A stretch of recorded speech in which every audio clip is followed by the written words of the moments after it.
A Bíblia diz no livro de Sofonias, no capítulo 2, nos versículos de 1 a 15: Reúna-se e concentre-se, ó nação sem pudor, antes que saia o decreto e o dia se vá como a palha, antes que venha sobre você o furor da ira do Senhor. Sim, antes que venha sobre você o dia da ira do Senhor.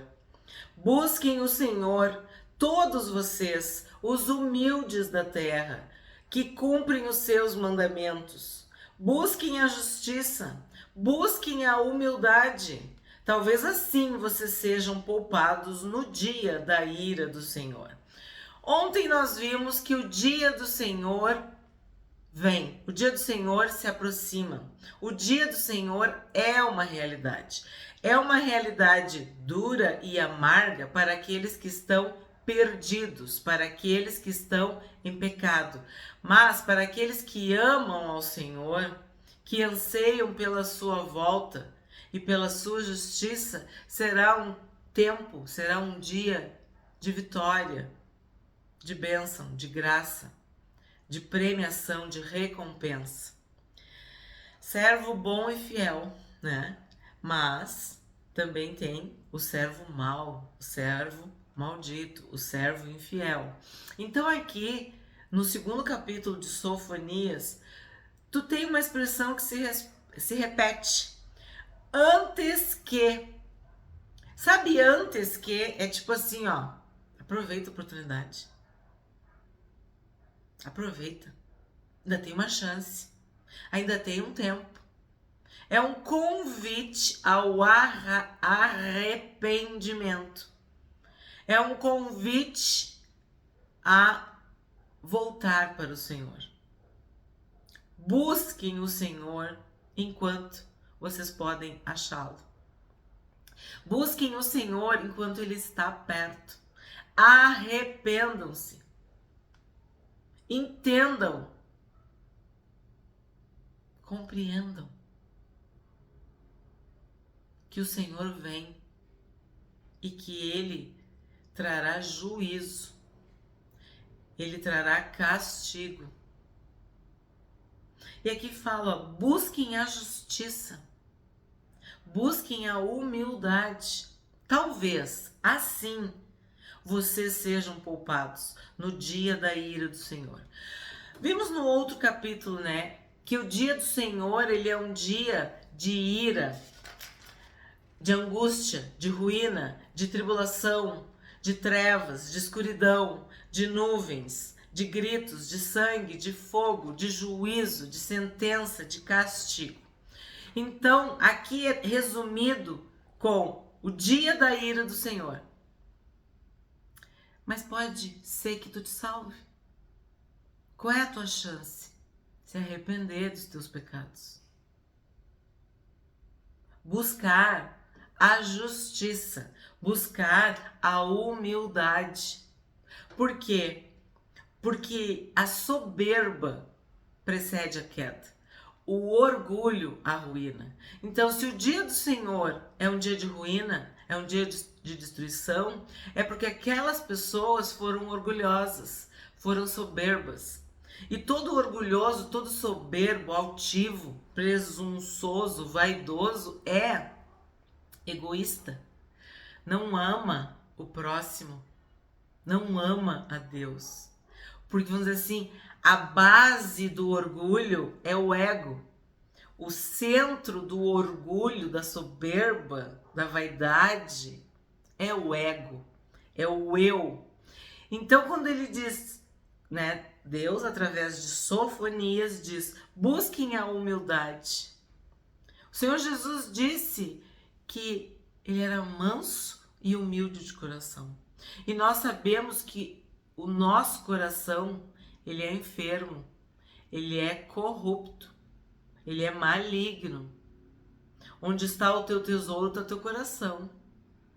Coração de carne ou um coração de pedra? Um coração duro ou um coração ensinável? Então, busquem a humildade. E essa humildade é diante de Deus? Sim, a gente se humilha na presença de Deus, mas também é com o próximo, é no dia a dia. Pedir perdão e liberar perdão, só um coração humilde. O Senhor Jesus disse que quem quisesse ser grande, ser o maior, tinha que ser servo. Tinha que servir o próximo. Então, busquem a humildade. Talvez assim vocês sejam poupados. 4. Porque Gaza será abandonada e Asquelon ficará deserta. Asdod ao meio-dia será expulsa e Ecrom será desarraigada. Ai dos que habitam no litoral, do povo dos queretitas. A palavra do Senhor será contra você. Canaã, terra dos filisteus, farei com que você seja destruída, até que não reste um morador sequer. O litoral será de pastagens, com refúgios para os pastores e currais para os rebanhos. O litoral pertencerá ao remanescente da casa de Judá. Ali apacentarão os seus rebanhos, e ao anoitecer se deitarão nas casas de Asquelon, porque o Senhor, seu Deus, os visitará e mudará a sorte deles. O que eu destaco? Ai dos que habitam no litoral. Ai significa assim, ó, vocês não perdem por esperar, porque o juízo agora é contra os inimigos. Se nós começamos a ouvir a palavra profética contra Jerusalém e contra Judá, agora as ameaças, as sentenças, as condenações, o juízo é contra os inimigos. São contra os vizinhos, contra os países, as nações. E mais especificamente os filisteus. Então o que acontece? Muitos dos inimigos faziam o povo de Deus pecar. Nós vimos ao longo da história de Israel. E Judá não foi diferente. Judá viu o que aconteceu com Israel. Judá viu o que aconteceu com as 10 tribos. Mesmo assim não aprendeu a lição. Era proibido o casamento misto. Era proibido tu agir como as nações. Tu deveria ser fiel a Deus, adorar somente a Deus, amar a Deus acima de todas as coisas, não fazer imagens, não se corromper. Eram muitas as advertências e o povo ignorou todas. O povo seguiu, imitou, copiou os inimigos, exatamente como nos nossos dias. A igreja está se amoldando ao mundo. A igreja está se sentindo confortável no mundo. Está aprendendo os hábitos do mundo. Então, aquele que não professa a fé em Jesus Cristo, ele é do outro lado. Ou tu é luz, ou tu é trevas. Ou tu é do povo de Deus, ou tu é do povo que é contra Deus. Então, tu é dos inimigos de Deus. Então, o que acontece? Se o juízo veio para os filhos, para as filhas, tu acha que não vai vir para o mundo? Que não vai vir para os inimigos? Pois bem, vem juízo contra os inimigos. Porque muitas vezes são os inimigos que fazem os filhos e as filhas pecar. Claro que cada um de nós vai dar conta de si mesmo a Deus, mas existe tentações. E nós devemos lutar contra o nosso eu, né, contra a nossa carne, contra Satanás, que é o adversário das nossas almas, mas também contra o mundo. E o que quer dizer o mundo? O mundo quer dizer esse sistema caído e pervertido, que é idólatra, que é pecaminoso, que é materialista, que é violento, que é mentiroso, que é ímpio.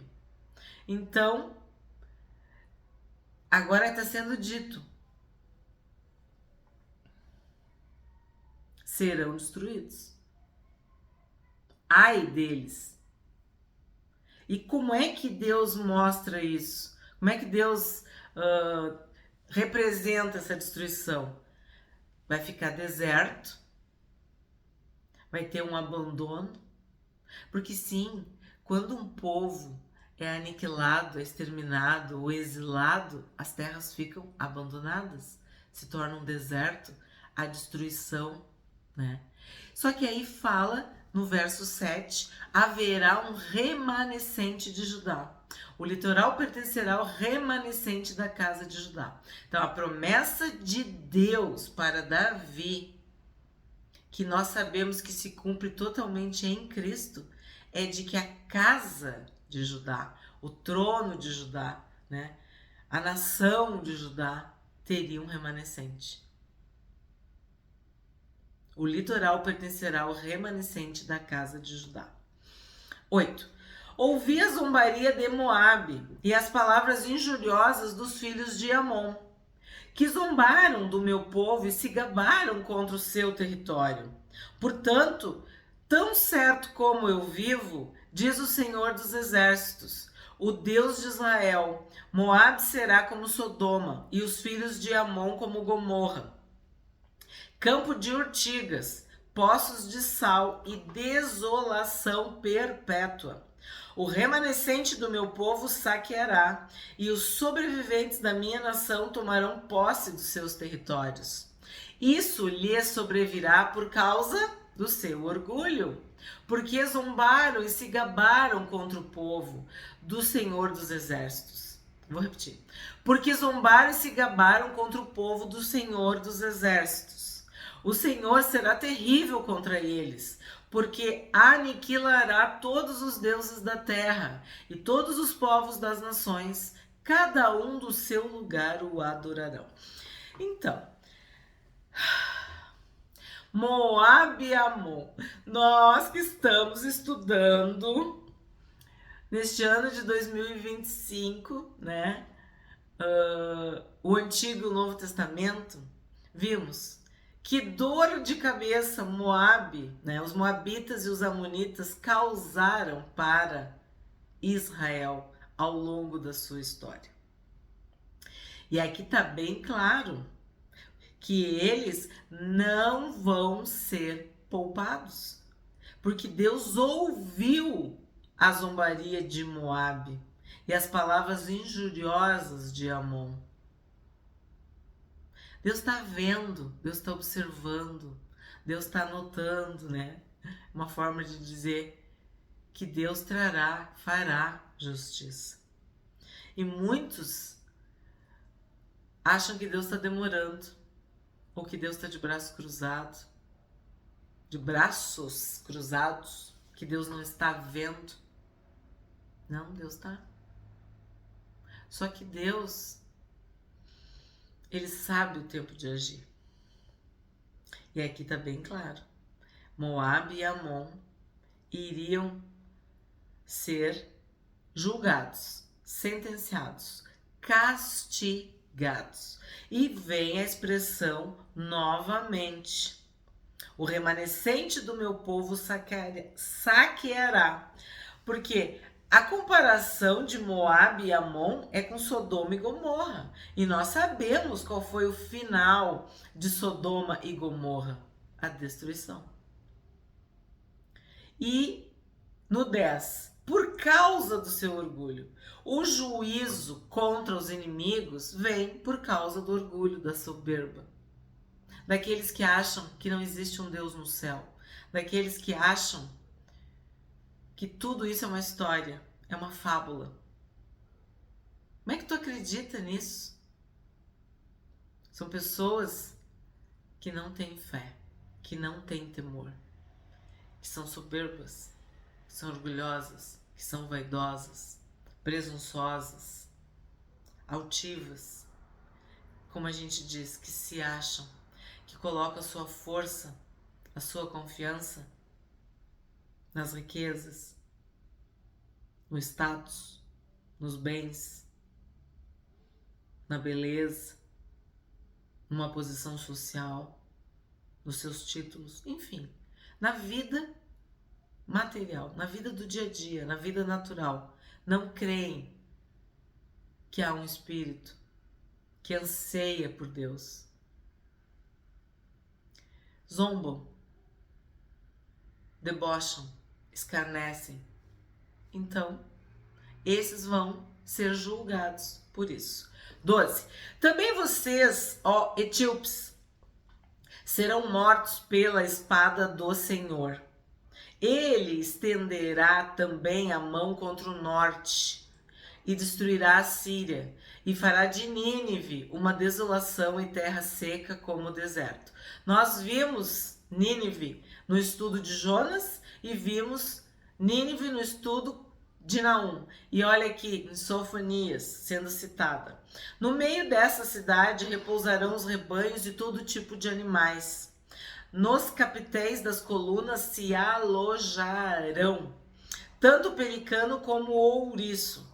A voz das aves ressoará nas janelas. Haverá escombros nos umbrais das portas, porque o madeiramento de cedro será arrancado. Esta é a cidade alegre e confiante que dizia consigo mesma: eu sou a única, e não há outra além de mim. Como se tornou em desolação, em pousada de animais? Todos os que passarem por ela hão de vaiar e farão gestos de desprezo. Então, se o juízo veio para Jerusalém e Judá, veio para os filisteus, veio para Moabe, veio para Amon, também chegou o tempo da Etiópia e da Assíria. Então, o juízo de Deus contra os inimigos é certo, é garantido. Todos terão que prestar contas a Deus. Pessoas, governos, cidades, nações. Haverá uma responsabilização, tanto individual quanto coletiva. Vimos cidades, reinos, povos, governos que rejeitavam e que rejeitam abertamente, publicamente o Senhor Jesus. E aqui diz que serão mortos pela espada do Senhor. Quer dizer, a justiça de Deus, o juízo de Deus contra os inimigos. E continuamos assim o exemplo, a explicação de como que essa destruição, essa desolação vai ocorrer. Porque quando tu olha para uma cidade fortificada, magnífica, próspera, rica, murada, fortificada, uma verdadeira fortaleza, tu pensa, nunca vai cair. Tu olha para o império, né? O Império Assírio, o Império Babilônico, o Império Romano, nunca vai cair, nunca vai ruir. Homens que têm poder para mandar matar, prender, torturar, banir, exilar, fazem e acontecem. Nunca vai cair. Pois bem, todos vão estar diante de Deus. Como se tornou em desolação, em pousada de animais? Então tu imagina uma cidade desolada, destruída, abandonada, que se tornou um deserto. Só os animais vão lá. Não tem mais nenhum ser humano. É como tu vê um nome, uma fábrica, uma empresa, uma loja, uma rede, alguém que tinha um sobrenome muito famoso e de uma hora para a outra acaba tudo. Falência. Ruína. Pois bem, se acontece no mundo natural, imagina no espiritual. Nós não somos nada, nós somos um sopro, um pó. Nós precisamos do Senhor Jesus para nos proteger naquele dia, porque senão nós seremos destruídos. Haverá uma condenação, uma sentença de morte contra nós.